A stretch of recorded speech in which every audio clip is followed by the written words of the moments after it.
जय श्री राम, जय जय श्री राम। मंच पर बैठे हुए मेरे लोकसभा और विधानसभा के सारे प्रत्याशीगण,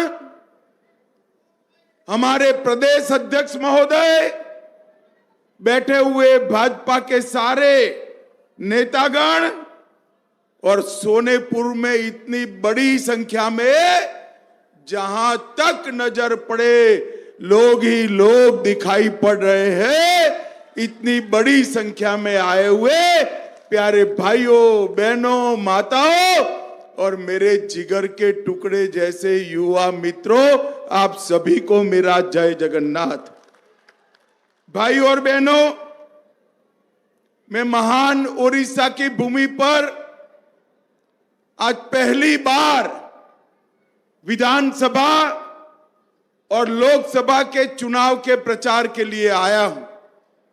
सबसे पहले मैं गुजरात महाप्रभु के धाम से आता हूं और ओडिशा जगन्नाथपुरी में बैठे हुए महाप्रभु जी को प्रणाम कर कर मेरी बात की शुरुआत करता हूं।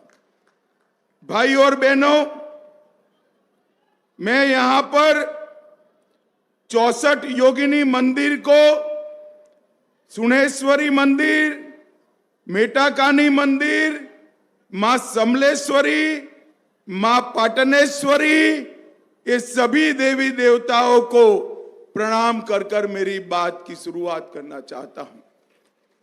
भाई और बहनों, मेरे साथ समय कम है, 5:30 बजे और 5 मिनट पर मुझे वापिस जाना है।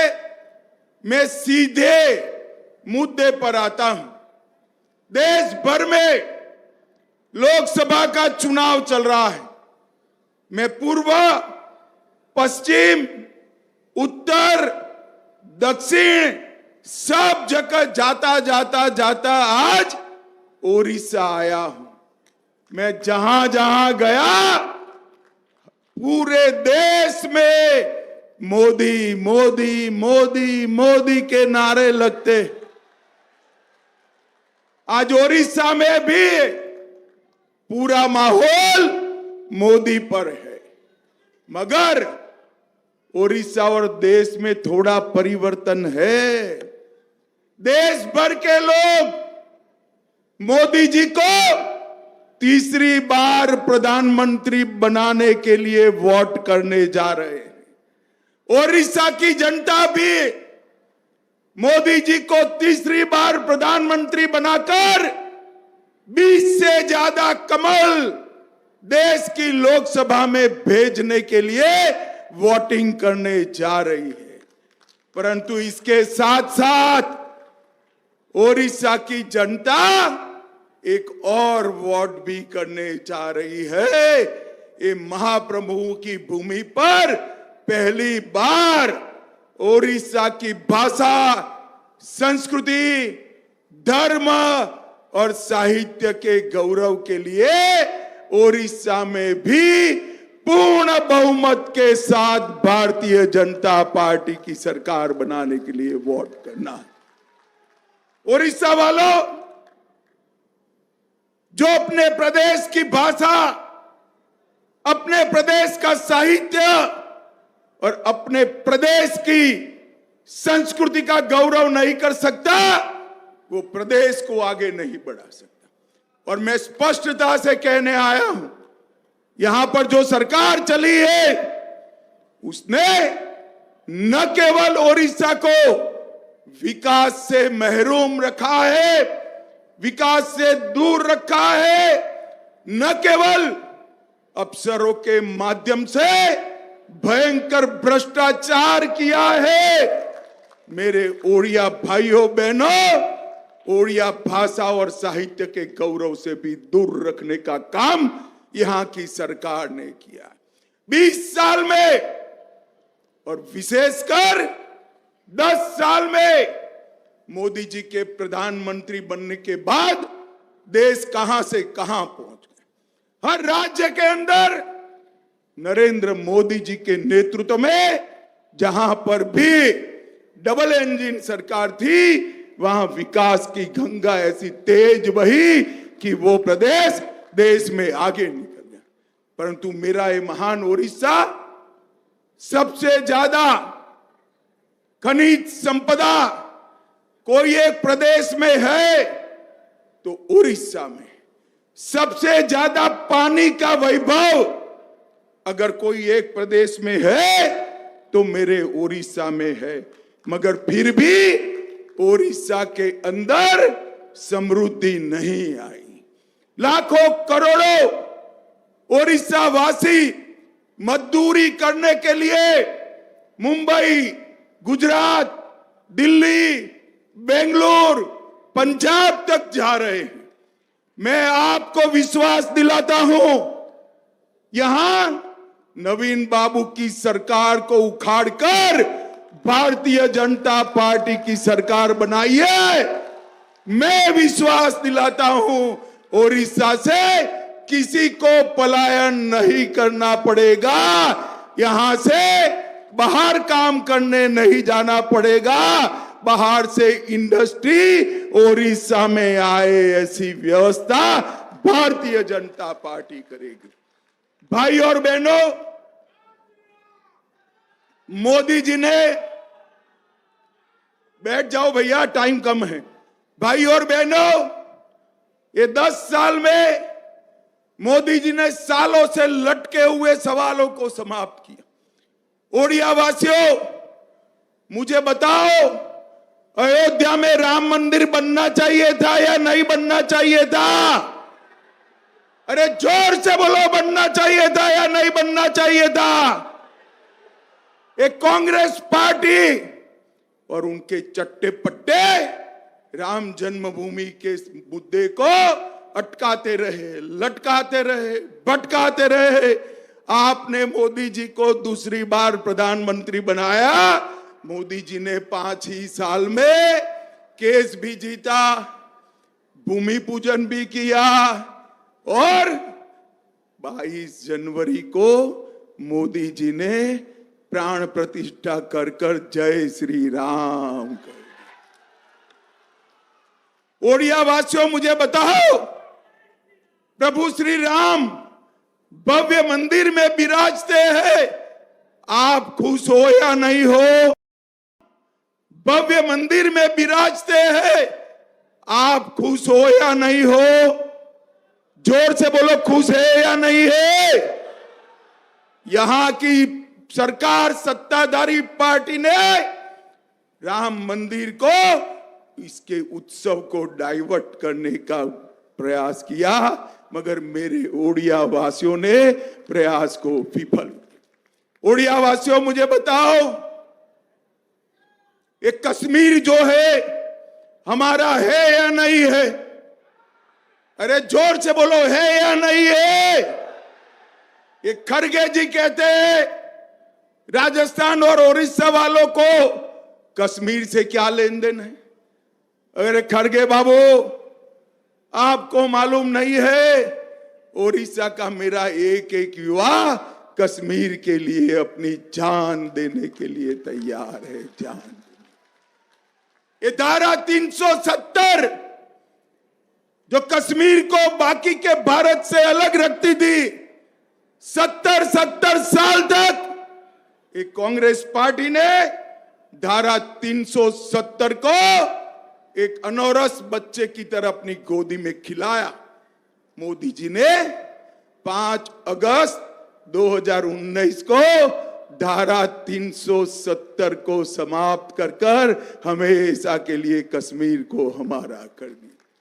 भाई और बहनों, मोदी जी ने इस देश में से आतंकवाद और नक्सलवाद को समाप्त करने का कहा।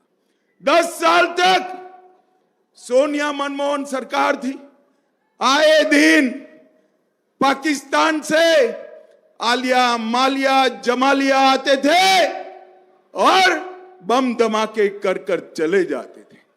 नरेंद्र मोदी सरकार बनी। अरे बैठ जाओ भैया, कैमरा वाले हैं, बैठ जाओ, बैठ जाओ, बैठ जाओ।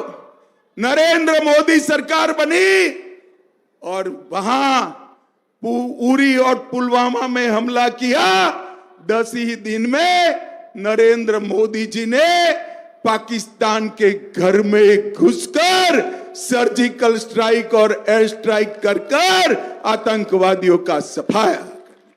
मोदी जी ने देश को सुरक्षित किया है। मोदी जी ने करोड़ों गरीबों का कल्याण करने का काम किया। ओडिया वासियों, मैं आज बताने आया हूं, देश में 80 करोड़ गरीबों को प्रति व्यक्ति प्रति माह 5 किलो चावल नरेंद्र मोदी भेज रहे हैं। यहां नवीन बाबू की सरकार के ऊपर थैला लगाकर कहती है चावल हम भेज रहे हैं। ये झूठ है। जो चावल मिल रहा है वो नरेंद्र मोदी सरकार भेज रही है। भाइयों बहनों, नरेंद्र मोदी 12 करोड़ गरीबों के घर में शौचालय बनाया, 4 करोड़ घर बनाए, 10 करोड़ माताओं को गैस का सिलेंडर दिया और 14 करोड़ लोगों को नल से जल देने का काम नरेंद्र मोदी सरकार ने किया। यहां पर भी 10,000 करोड़ रुपया भेजा, मगर 5,000 करोड़ भी ये फिसड्डी सरकार खर्च नहीं कर पाई। पैसा चाऊ। मगर चिंता मत करिए, यहां मोदी जी के नेतृत्व में कमल फूल की सरकार बना दीजिए। हर एक ओडिशा के घर में नल से जल पहुंचाने का काम भारतीय जनता पार्टी करेगी। भाई और बहनों, देश भर में 60 करोड़ गरीबों को मोदी जी 5 लाख तक का पूरा स्वास्थ्य का खर्चा मोदी जी उठा रहे हैं। 5 लाख तक का। अच्छा कर रहे हैं या बुरा कर रहे हैं? जरा जोर से बोलो, अच्छा कर रहे हैं या बुरा कर रहे हैं? मगर ओडिशा वालों को इसका फायदा नहीं मिलता। नवीन बाबू को डर है, अगर आयुष्मान भारत योजना यहां लागू की तो यहां मोदी जी लोकप्रिय हो जाएंगे। भाई और बहनों, यहां पर कमल फूल की सरकार बना दीजिए, भाजपा सरकार बना दीजिए। 5 लाख तक का सारा इलाज का खर्चा भारतीय जनता पार्टी की सरकार। भाई और बहनों, ओडिशा न घर से नल से जल मिला, न इलाज का खर्चा मिला, न पानी पीने का सहूलियत मिला, और यहां कपास ज्यादा होता है। कपास की टेक्सटाइल मिल भी कहीं और ले गए। मैं 3 बात करना चाहता हूं। भारतीय जनता पार्टी की ओडिशा में सरकार बनाई है, यहीं पर हम एक टेक्सटाइल मिल बनाकर हमारे कपास के किसानों का कल्याण करेंगे। यहीं पर फिशरीज कॉलेज बनाकर सारे मछुआरों को आगे बढ़ाने का काम भारतीय जनता पार्टी करेगी। और यहीं पर एग्रोबेस इंडस्ट्री और आयुर्वेदिक दवाओं के कारखाने डालकर किसानों को समृद्ध बनाने का काम नरेंद्र मोदी सरकार। ये ओडिशा सरकार ने मोदी जी की सारी योजनाओं को अपने नाम पर चढ़ाया। मोदी जी घर के लिए पैसा भेजते हैं तो उस पर नवीन पटनायक जी का फोटो लगाकर अपना बना दिया। अरे भाई, मैं इतना कहना चाहता हूं, ओडिशा वासी सब समझते हैं, एक घर जो मिला है ना, वो घर नरेंद्र मोदी जी ने भेजा है। नरेंद्र मोदी जी 5 किलो चावल जो मिलता है वो भी नरेंद्र मोदी सरकार ने भेजा है। और भाइयों और बहनों, हमारे महाप्रभु के गौरवमयी स्थान पुरी को भी एक प्रकार से टूरिज्म के नाम पर उसका गौरव नीचे लाने का काम किया है।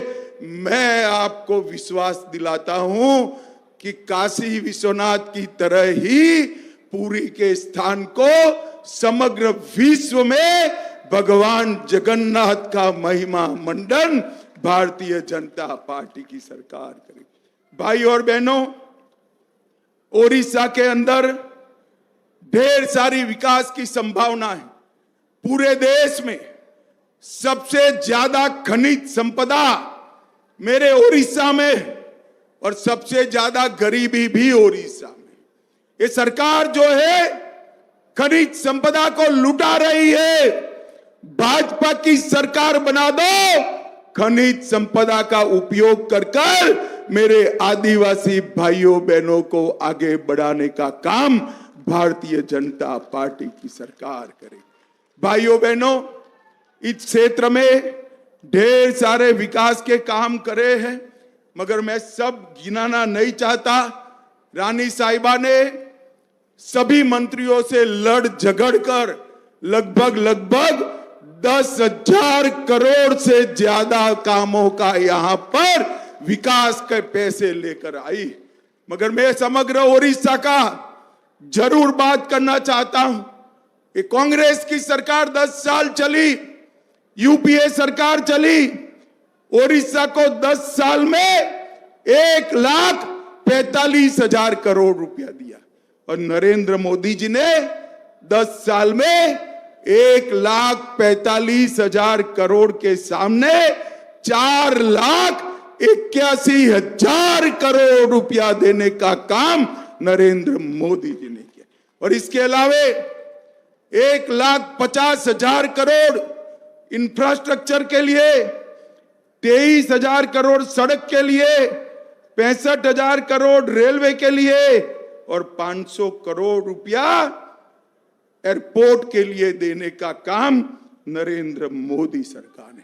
भाई और बहनों, पूरे देश के हर राज्य के विकास का कुछ लोग अध्ययन कर रहे हैं।